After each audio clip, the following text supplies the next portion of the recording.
네, 6월 21일 멤버십 라이브 파트 2 이어가도록 하겠습니다. 리플과 관련된 부분들 알아볼 건데, 이게 참 재밌습니다. 지금 IMF에서 갑자기 조금, CBDC와 관련해서 너무 전폭적인 얘기들인데다가 사용하는 단어와 표현이 이게 사실 리플 CEO가 사용했을 법한 표현들을 많이 쓰는 거예요. 그래서 제가 어제도 영상에서도 말만 들으면은 이게 리플 CEO가 발언한 멘트로 봐도 이상하지가 않다. 그런 말씀을 드렸잖아요. 그런데 진짜 이게 리플의 가이드라인이 깔려 있는 멘트인가 보다. 그렇게 생각을 할 수 있게끔 그런 상황들이 지금 또 잇따라서 후속적으로 포착이 되고 있습니다. 일단 게오리 기에바 IMF 총재 멘트가 이래요. CBDC는 국가적으로 제한돼서 각 국가 한 곳으로 제한돼서 분할돼서는 안 된다. 이 효율적이고 공정한 거래를 위해서 국가적으로 연결된 시스템, 연결 시스템이 필요하다. 이 상호 운용성이 필요하다. 이런 말을 IMF 총재가 강조를 합니다. 근데 이게 멘트만 놓고 보면 딱 리플 관계자들 멘트죠. 예, 리플 관계자들이 리플 보고서 쓸 때 자주 접하는 딱 그런 표현이에요. 그래서 상호 운용성이라는 표현을 너무 이렇게 뭐랄까 익숙하게 사용한다라는 느낌이 좀 들었거든요. 그래서 뭐지 싶었는데 아니나 다를까 리플과의 관련성이 우리가 생각했던 것보다 기대했던 것보다 훨씬 더 깊다라는 게 이번에 지금 포착이 됐습니다. 올해 IMF가 3월에 발표한 보고서 내용인데 이 토큰 머니 시장을 설정하기 위해서 상호 운용성이 필요하고 또 비용 효율적인 외환 거래가 중요하다 이런 말을 합니다. IMF 보고서에서. 그런데 이 토큰 머니 시장에서 중요한 이 두 가지 상호 운용성과 비용 효율적인 외환 거래 이거 두 가지가 다 지금 완벽하게 세팅이 된 데가 XRP 레저잖아요. 리플이잖아요. 그래서 야 얘네들은 뭐지? 뭐 이런 생각을 저도 뭐지? 제목도 딱 리플 얘기하고 있어요. 트러스트 브릿지스 앤 머니 플로우. 트러스트 브릿지 어딜 말하는 걸까? 신뢰할 수 있는 브릿지? 리플 레저잖아. 그래서 디지털 마켓플레이스에 대해서 이야기를 하고 있는 건데 목적이 뭐냐면 지금 국경 간 송금 결제를 개선하기 위한 디지털 마켓플레이스에 대해서 이야기를 하고 있는 겁니다. 그러니까 쉽게 말해서 디파이 혁신하자라는 건데 딱 그 수단과 방식이 리플 건데 라는 뉘앙스가 여기서도 나와줘요. 여기까지만 봐도. 그런데 실제로 이게 담겨 있다라는 겁니다. 그래서 보고서 내용을 보면 리플, XRP 같은 개인 결제 자산 시장이 존재한다. 그리고 뭐 스텔라 재단, 스트라이크, 비트코인 라이트닝 네트워크를 활용해서 비트코인에 대한 빠른 송금을 지금 구현하고 있는 스트라이크사 아시죠? 그래서 이런 부분들이 지금 보고서에 직접 언급이 되고 있어요. 그래서 이게 뭘까? 대체 뭘까? 정말 이 IMF가 바라보고 있는 결국에 이 디파이 혁신, 금융 혁신의 그 중심에 리플이 자리하게 될 거라는 거 그게 꼭 음모론만은 아닐 수도 있겠다 뭐 이런 생각도 들더라고요. 그래서 보고서 내용을 정리한 걸 보면 이래요. 리플 솔루션은 규제받는 민간 기업이 운영하고 있다라는 점이 결정적인 장점이다. 그래서 리플 XRP 레저 같은 경우에는 중앙화 이슈가 해결이 되고 탈중앙화 시스템이 잘 구축이 돼 있다는 얘기를 하고 있는 거죠. 신뢰 가능한 거버넌스. 그렇죠. 재무 안정성 기준 확보 당연하죠. 규제받는 재무제표가 명확하게 존재하는 기관이다 보니까 리플에 대해서 아예 대놓고 리플 솔루션의 어떤 장점을 이렇게 또 정리하고 있어요. 그래서 얘네 뭐지? 이거 보면 저 정말 머리 긁으면서 얘네 뭐지? 뭐 있는 거예요 정말? 우리가 흔히 말하는 그 음모론이라는 거 XRP가 전 세계 글로벌 브릿지 통화가 될 것이다. 리저브 커런시가 될 것이다. 그런 위상을 가지게 될 것이다. 그래서 결국에는 미국 정부의 부채도 XRP로 해결이 되고 그래서 결국에는 XRP 개당 가격이 $10,000까지 갈 거다. 뭐 이런 거 있잖아요. 이런 음모론.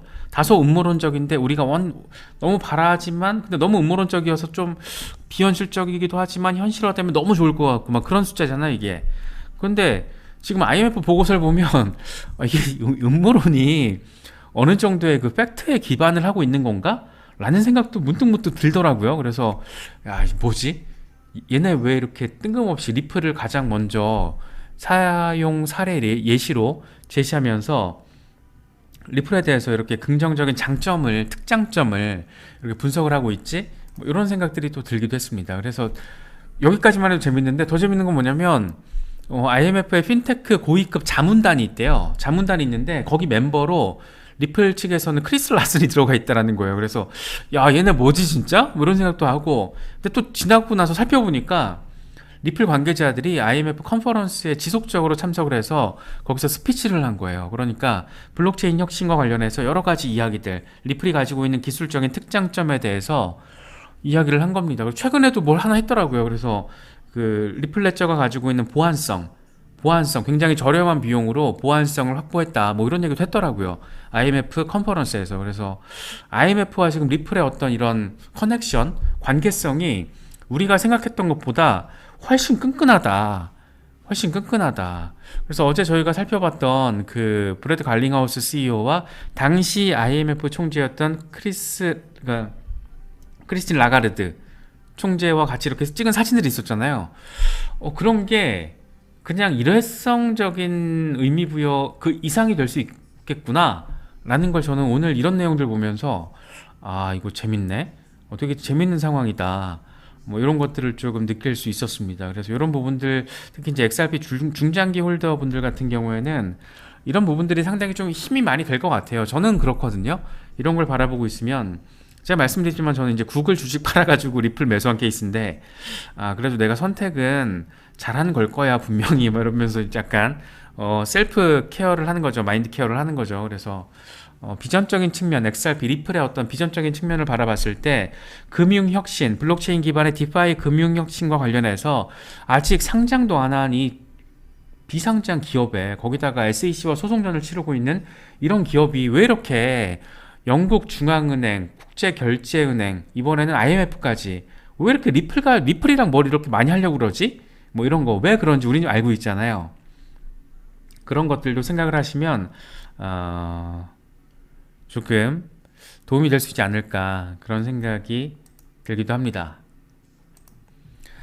지금 이더리움 게이트에 대한 이슈가 또 시간이 흐르면 흐를수록 하나씩 더 이야기들이 나오고 있는데 이번에 좀 더해진 내용들도 재밌는 것들이 있더라고요. 그래서 윌리엄 힌먼의 아들 이 네이트 힌먼이 이더리움 관련 기업 이 플러그 앤 플레이에 투자를 한 게 지금 확인이 된 거예요. 그래서 아들은 이더리움 관련 기업에 투자를 해서 그 기업의 이사로 재직을 하고, 아버지는 이더리움이 비증권이라고 발언을 하면서 이더리움 시세 띄우기에 적극적으로 직접적으로 동참을 하고 이것들 뭐지? 이런 생각을 하게 되는 거죠.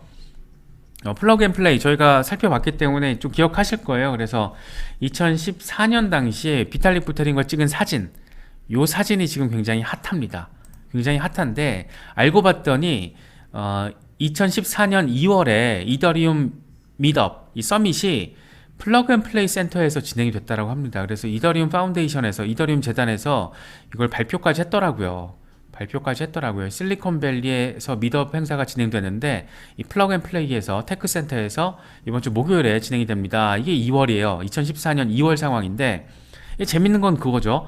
2014년 7월 22일에 이더리움의 ICO가 진행이 됩니다. 그리고 네이트 힌먼이 이 플러그 앤 플레이에 합류한 게 2017년 11월이에요. 그리고 나서 윌리엄 힌먼 스피치가 있었던 거, 이더리움이 비증권이다, 이게 나왔던 게 2018년 6월이에요. 그러니까 이게 또 뭐지 진짜? 타임테이블이 또 맞아떨어져였다. 그래서 힌먼은 이더리움과 관련해서 정말 굉장히 깊은 이해 당사자였구나. 아들을 떼돈 벌게 만들어주는 이더리움 이해 관계자인 자신의 전현 직장으로부터 돈을 받고 그들이 큰 돈을 벌 수 있게끔 자신의 직책을 활용해서 이더리움이 비증권이다 이렇게 발언을 한 그 배경이 우리가 생각했던 것보다 상당히 복잡했던 것 같다라는 걸 보여주는 정황들이 하나씩 이렇게 확인되고 있습니다. 재밌죠? 이게 정말 이더리움 게이트가 어떤 방식으로 좀 전개가 될지 이것도 상당히 좀 흥미진진하게 느껴지는 그런 부분이 아닐까 싶습니다. 사실 이더리움이 가지고 있는 상징성과 영향력이 블록체인 시장에서 워낙 크기 때문에 사실 이더리움도 조금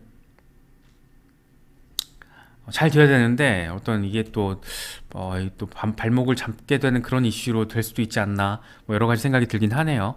리플과 관련해서도 여러 가지 시세 전망들이 많이 나오고 있습니다. 지금 뭐 다크 디펜더의 분석이죠. 777일 만에 하락 추세선 이 상단 저항을 돌파를 했다. 그래서 슈퍼 앤 웨이브 트렌드는 지금 강세를 보여주고 있다. 777일.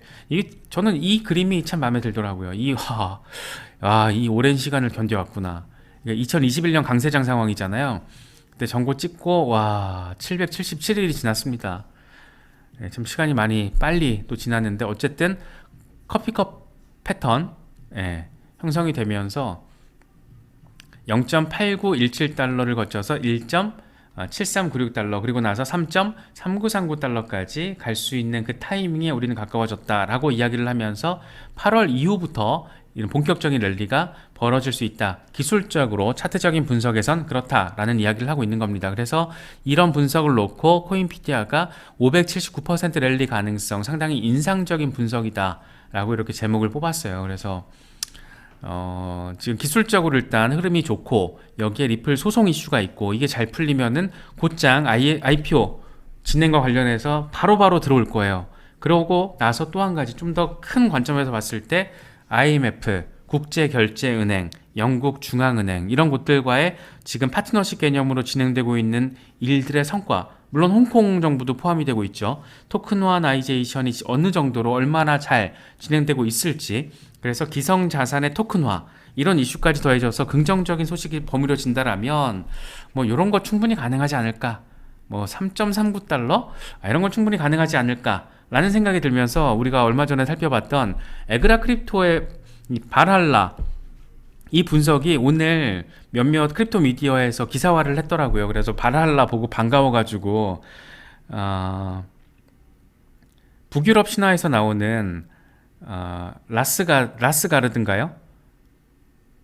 토르 아빠 오딘의 나라, 갑자기 또 이름이 생각이 안 나네요. 그 나라의 하늘에 있는 궁전, 아빠이자 왕인 오딘을 위해서 죽음을 바친 용사들을 기다리는 이 천개 하늘의 궁전이라고 해요. 그래서 발할라 영역이라고 에그라 크립토가 이야기를 하고 있는 건데, 그래서 발할라 영역까지 이제 갈 수 있다라는 얘기를 하고 있는 겁니다. 그러면서 노란색 하단 지지를 잘 받으면서 축적이 진행될 거고, 흰색 영역에 진입을 해줘야 되는데 아스가르드가 자꾸 생각이 안 나네요.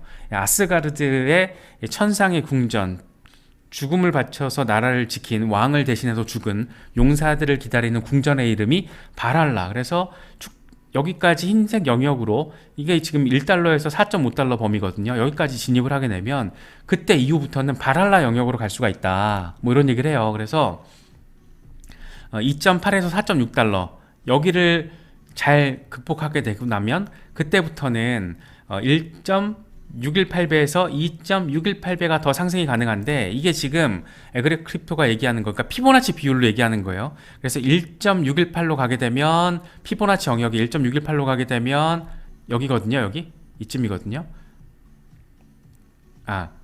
요쯤이거든요. 그래서 이게 한 12달러가 될 거고, 2.618까지 웨이브 3를 딱 나가게 되면 50달러까지 갈 것이다. 그래서 인내심이 중요해. 진짜 중요한 건 인내심이야.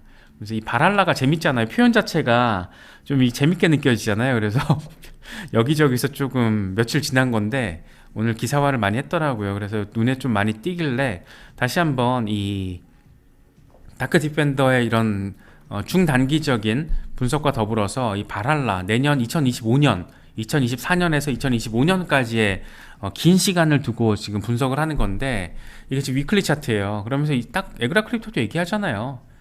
꾸준하게 인내심이 키야.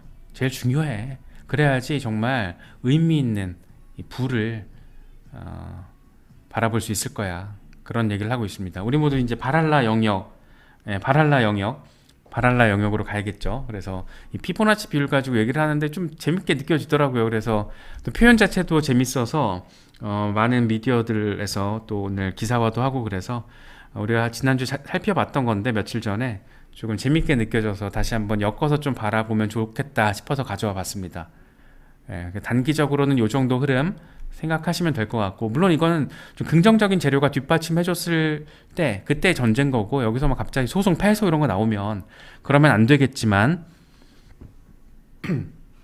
죄송합니다. 그러면 안 되겠지만 그런 게 만약에 나와준다라면 조금 위험해지겠죠. 그런데 그게 아니고 소송 지금처럼 긍정적인 분위기가 결과로 이어지고 따라서 IPO 이슈 그리고 뭐 IMF, 영란은행, 홍콩 정부 이런 파트너십과 관련한 생태계 호재 이런 것들이 더해진다라면 뭐 이 정도는 충분히 가능하고 좀 더 길게 봤을 때 2024년을 거쳐서 2025년을 향한 우리가 지금 2025년 하반기를 비트코인이 새로운 전고를 만들어낼 거라고 기대를 하고 있잖아요. 역사가 반복된다라면 이라는 전제를 가지고 그때까지 좀 잘 들고 가시면 어떨까?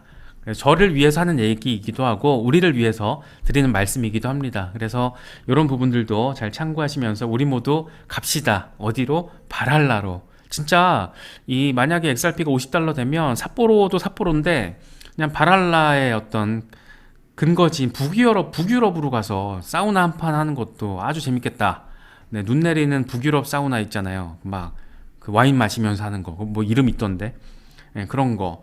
아니면 요즘에 유행하는 그 프랑스에서 그 성 하나를 아예 빌려서 성 하나를 빌려가지고 그 팀 어떤 특정 팀에만 쓰는 이 프라이빗하게 여행을 하는 그런 상품들이 있더라고요. 그래서 아예 성을 빌려서 유럽에서 네 그런 상황들도 진짜 말 그대로 이 바랄라 이름 참 잘 갖고 왔어요.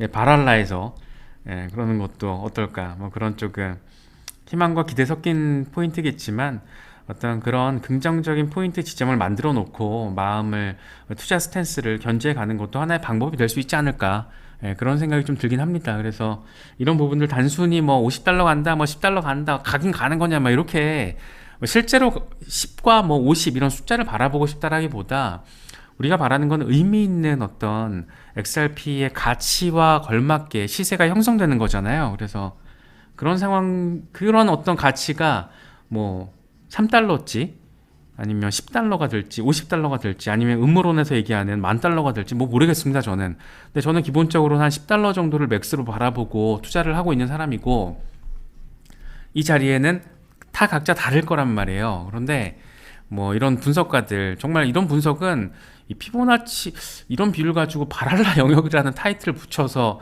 이런 분석은 우리 같은 일반 투자자들은 하지 못하는 거잖아요. 그래서 전문 트레이더들이 이런 분석을 내놓고 있다. 이런 것들은 또 재밌으니까 이렇게 조금 나름 투자 전략 스탠스 멘탈 기어 하시는데 활용하실 수는 있지 않을까 생각이 돼요. 그래서 뭐 언제 $50 가냐 뭐 이렇게 조금 비관적으로 바라보자 아니면 꼭 가고 말 거야 그냥 막 희망으로 돌리듯이 그렇게 바라보자 라는 게 아니라는 거 둘 다 아니라는 거는 잘 아실 거라고 생각을 하고 네 그래서 이렇게 좀 다시 좀 엮어서 우리가 좀 조망을 해봤습니다.